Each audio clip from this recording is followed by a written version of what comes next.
नमस्कार किसान साथियों, आपके अपने YouTube channel advance farming platform में आपका स्वागत है। किसान साथियों, गुलाबी सुंडी के प्रकोप को देखते हुए हमें नरमा के विकल्प पे बात करनी चाहिए।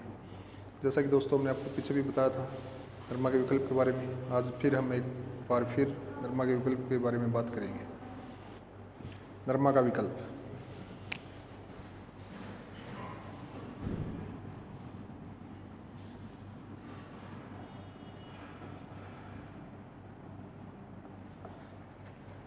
किसान साथियों, नरमा का विकल्प देसी कपास। किसान साथियों, देसी कपास नरमा का विकल्प अच्छा विकल्प हो सकता है।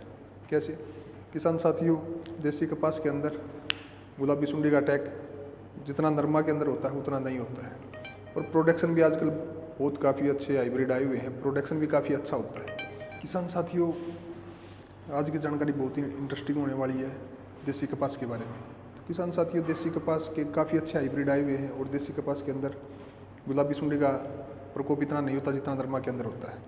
पिछली बार भी हमने देखा जहाँ नरमा के अंदर 100% गुलाबी सुंडी का प्रकोप था, वहाँ देसी कपास के अंदर सिर्फ 4 से 5% ही गुलाबी सुंडी का प्रकोप था। तो इसलिए किसान साथियों, देसी कपास नरमा का बहुत ही अच्छा विकल्प है, और देसी कपास के काफ़ी अच्छे हाइब्रिड आए हुए हैं जो प्रोडक्शन भी काफ़ी अच्छा देते हैं। पिछली बार हमने देखा भी था देसी कपास काफ़ी किसान भाइयों को जिसने लगाई हुई थी 10 से 12 क्विंटल तक पैदावार भी हुई है। तो किसान साथियों, नरमा का विकल्प देसी कपास।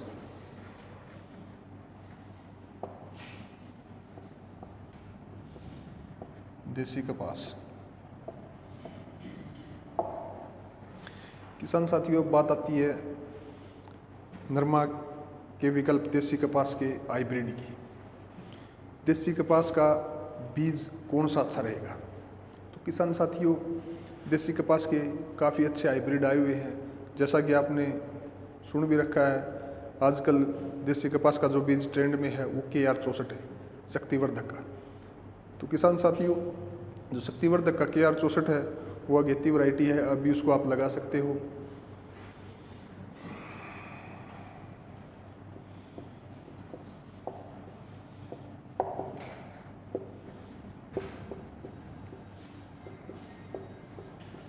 KR 121 है, ये भी शक्तिवर्धक का ही है।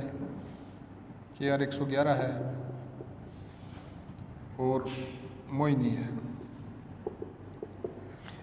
किसान साथियों, एक शक्तिवर्धक कंपनी के सीड है।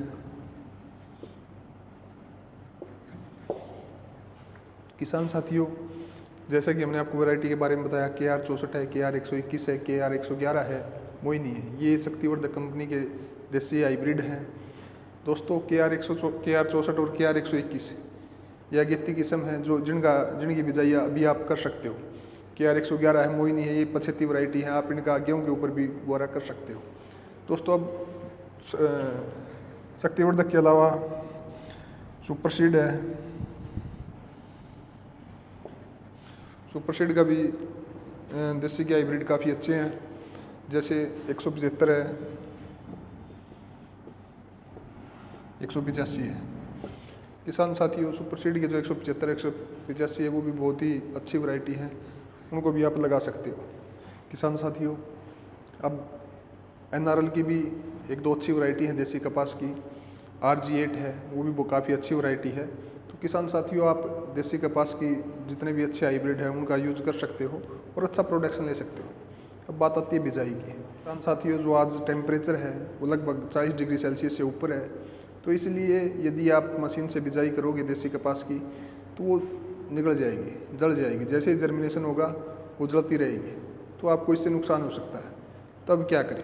किसान साथियों, ज़्यादा टेम्परेचर को देखते हुए हमें देसी की बिजाई है जो वो कुल पर मेड बनाकर करनी है। आम भाषा में बोलते हैं खत्ते पर बिजाई करनी है, खुड की बिजाई नहीं करनी है।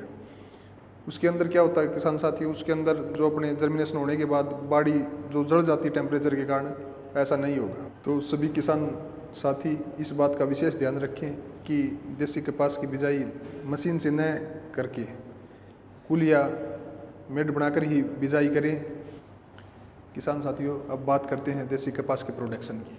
तो किसान साथियों, यदि आप देसी कपास की अच्छे से केयर करते हो तो आपको लगभग कम से कम 22-23 मन से कम प्रोडक्शन नहीं आएगा। यदि आप अच्छी तरह केयर करते हो तो 23 मन प्रति एकड़ तक देसी कपास का आप प्रोडक्शन ले सकते हो। तो किसान साथियों, करना क्या है? इसके अंदर, देसी कपास के अंदर एक बहुत ही छोटा रेड कलर का छोटा कीड़ा होता है जो आपके देसी कपास के अंदर फल को ड्रॉप करवाता है, जो हमारी देसी कपास के फल को खराब करता है, गिरा देता है। और किसान साथी इस तरफ ध्यान नहीं देते हैं। तो किसान साथियों, देसी कपास है, जो हमारी देसी कपास है, वो लगभग 3 बार फ्लावरिंग लेती है। किसान साथियों, हमें करना क्या है? देसी कपास जब स्टार्टिंग स्टेज से फल स्टार्ट करे, फ्लावरिंग ले, तो उस समय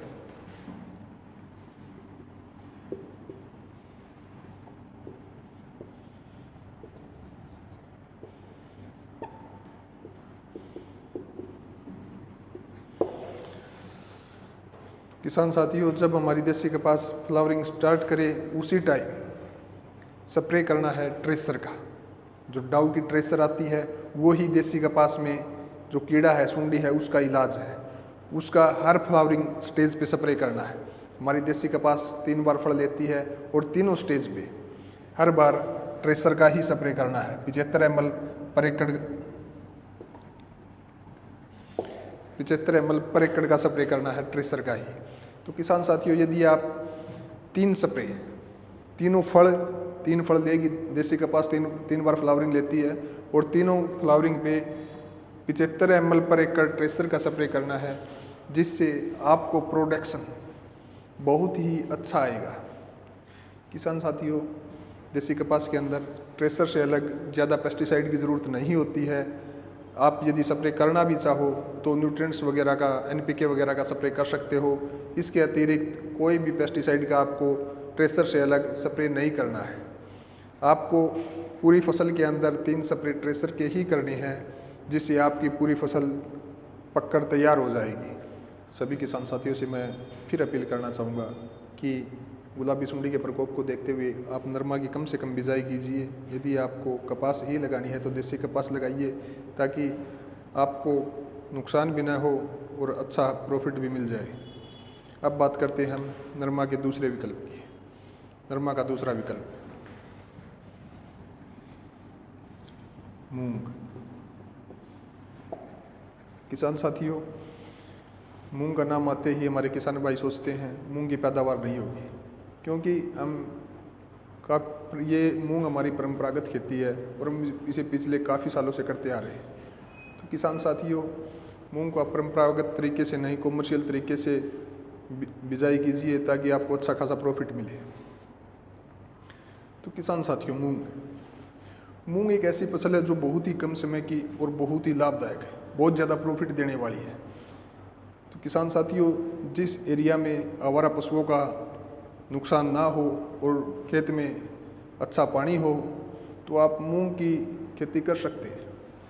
किसान साथियों, मूंग की सबसे बड़ी बात है कि ये सिर्फ 60 से 65 दिन की वैरायटी होती है, और इससे आप नरमा के लगभग ही प्रॉफिट ले सकते हो। तो किसान साथियों, मूंग है, ये लगभग 60 से 65 दिन की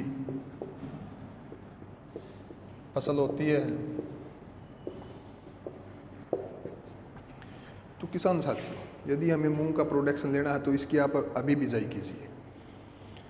जो किसान भाई गेहूं की फसल लगाई हुई है, वो भी गेहूं के ऊपर भी मूंग की बिजाई कर सकते हैं, क्योंकि ये 60 से 65 दिन की फसल होती है और ये मानसून से पहले पक्के तैयार हो जाएगी। अब बात आती है मूंग के सीड की। किसान साथियों, मूंग का सीड का नाम आते ही हमें 2 वैरायटी याद आती है, 421 और 668। तो किसान साथियों, हमें इन वैरायटियों का यूज़ नहीं करना है, क्योंकि 668 का भी टाइम नहीं है और 421 इतनी ज़्यादा पैदावार नहीं देती कि हमें अच्छा खासा प्रॉफिट मिल सके। तो आपको जो मूंग का सीड है वो इम्प्रूव्ड वैरायटी ही यूज करनी है।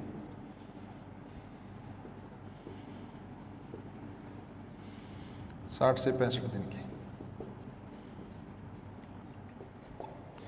तो किसान साथियों, यदि आप मूंग लगाना चाहो तो इम्प्रूव्ड वैरायटी ही यूज़ कीजिए 60 से 65 दिन की, ताकि आपको अच्छा प्रोडक्शन मिल सके। तो जो इम्प्रूव्ड वैरायटी है किसान साथियों, वो लगभग 20 से 25 मन पर एकड़ प्रोडक्शन दे देगी। 20 से 25 मन का नाम आती है, हमारे किसान साथी बोलते हैं नहीं इतनी पैदावार नहीं हो सकती है। हो सकती है किसान साथियों, यदि आप मूंग की अच्छी तरह से केयर करते हो तो 20 से 25 मन पर एकड़ की पैदावार ले सकते हो। किसान साथियों, हम अपनी अगली वीडियो में मूंग पर विस्तार से बताएंगे इम्प्रूव्ड वैरायटी कौन सी आती है, कौन सी कंपनी की आती है, कितना प्रोडक्शन देती है, क्या करना पड़ेगा। तो इसलिए किसान साथियों, आप हमारे साथ बने रहिए। मैं सभी किसान साथियों से अपील करूंगा कि अपने YouTube channel advance farming platform को सब्सक्राइब कीजिए, ताकि खेती से संबंधित जानकारी आपको तुरंत मिल सके। धन्यवाद।